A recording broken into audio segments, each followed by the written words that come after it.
Yes guys, welcome back to another video, and you're probably wondering why I've got an Oscar in my hand. That's because YouTube have basically awarded me for getting 400 views in my first video. That would mean only 400 viewers. Oh. Now I've awarded myself both of these awards for just the general creativity that I've been doing during this pandemic. And I'll show you a little bit of what I've been doing just to keep myself entertained.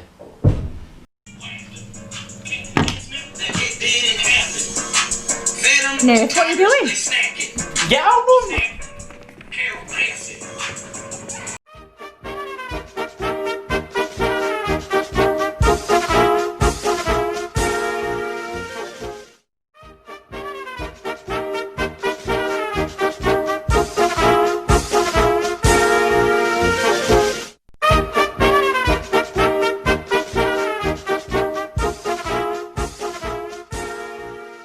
They ask you how you are, you just have to say that you're fine when you're not really fine, but you just can't get into it. All jokes aside, I just want to say a big thank you to everyone that supported the first video. I didn't expect it to get that many views, or even to get 10 views, if that. So it's just going to give me more enthusiasm to do more videos. Now, getting into this video, it's going to be 10 tips of beginners starting exercise, and that's going to be a variation of what I've experienced and what other people have experienced. So the first tip I want to emphasise is the goal setting, or between the short and long term, because you need to find why you're really doing it. To be honest, like, you have a particular goal in mind, whether that's short term, e.g.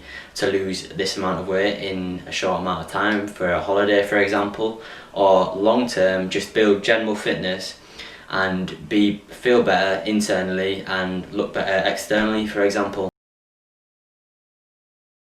Now, tip number 2 is so important right at the start of you starting exercise, and it's walk before you can run. Now, this phrase basically means building up your fitness to a point where you are comfortable and not going too hard at the start and overloading the workload that you're putting onto your body.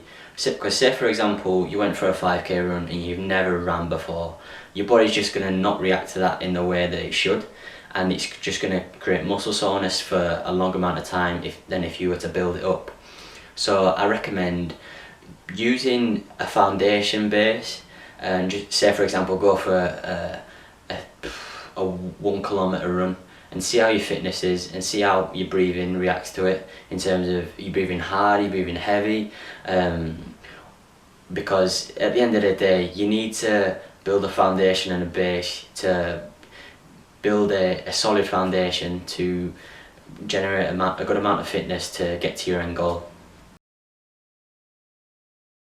Now, tip number 3 is something that I'm guilty of personally, and I'm sure plenty of you watching this at home are guilty of as well, and that's just scrolling through social media and seeing people with 6-packs, doing triathlons, looking the part basically. And I don't want to come across like I'm saying social media is a bad thing, because to some people it can, if people who are following people who are influencers, like who are in the fitness industry, then they're giving them motivation to look like them. But at the end of the day, it's a fix. Everything's a fix on social media, let's be honest. Like, you're not going to see physiques like that in your everyday life, and so to fair, some people have good physiques, but a lot of it is edited and it's made to think that everyone's so fit and healthy all the time. But literally it's not a 24/7 thing.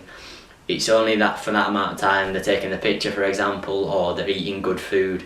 They don't see behind the scenes. So I think don't get too invested with social media, because it's not the be all and end all of fitness. Now, tip number 4 is something again that I've experienced, and I feel like this is all my mistakes that I've made, but I'm sure plenty of other people of you have experienced these as well, and it's the boredom side of fitness. Because let's be honest, if you're doing the same thing each day and you're just new to fitness and you're comfortable with it, then it's just going to get repetitive and you're not going to see any like long-term benefits if that's your goal. But short-term, that could be the way to lose weight, for example, or achieve a fitness goal. But I think you need that variation, and be comfortable with the uncomfortable. That's how I like to put it. So you can always test your body to different areas of fitness, because if you're always looking at running, for example, yes, you might increase your muscle density and aerobic fitness, but you need some sort of differentiation with that, in terms of, say, you could do yoga, because that may benefit the running aspect of it as well, with the stretching.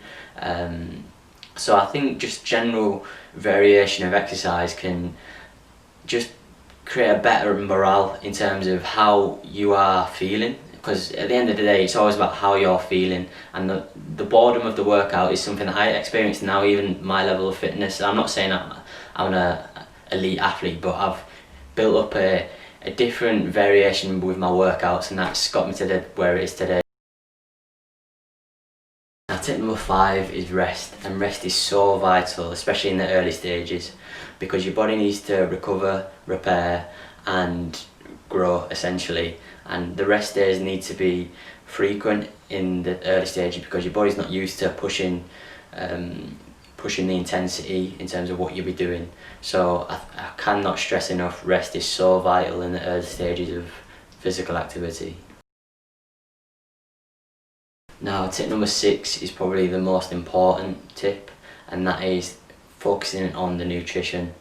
And nutrition has a lot of different ways to which you can do it. If you're vegetarian, pescatarian, or you eat full on meat. So I think you need to work out what works best for you, because you need to trial and error basically, and that's what I did in the early stages, trial and error what my body works well with, because I do a lot of aerobic activity because I play a lot of football, so I need a lot of carbs prior to exercise and a game, for example. But if you go to the gym, for example, you need like a really, depends on what you want, because you could have like a starchy meal if you wanted, and that works well for you. But I think it's just trial and error of what works best for you, and that can be a stepping stone for to improve your fitness. Now, tip number 7 is sleep, and I cannot put across how important sleep is for any stage of fitness. If you're a beginner, intermediate or elite, sleep is what makes a workout, and your body burns the most calories during sleep, which a lot of people don't know, and it also helps the muscles recover. So it depends on how much sleep like the recommended is 8 hours, but some people work best off different, so you need to, like with nutrition, you need to experiment what works for you, but I'd recommend 8 hours at least for your body to recover and be ready for the next workout. Now, tip number 8 is networking, and networking can be through gym classes or sports teams, and it just provides a different motivation for working out. And a lot of people associate working out individual, and it's so much opportunity for like teamwork to be a part of working out and helping each other achieve their goals. So I think socialisation within sports teams or a gym class that you go to each week can be a stepping stone for that goal achieved, because if you have people around you that have similar goals and similar fitness levels, you can challenge each other, and that's just a way of developing yourself even further.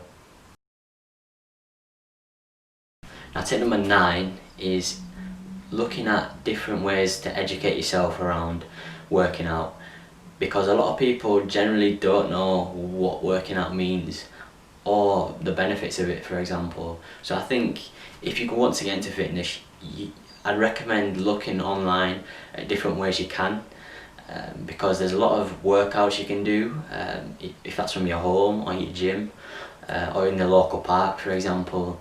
So I think the benefit side of it as well, you need to see how your body physically, mentally can improve from working out, and that can just be a way of stemming your motivation to get out there and just do it and just go for it, because a lot of people are worried about making that first step. So I think the first step is vital.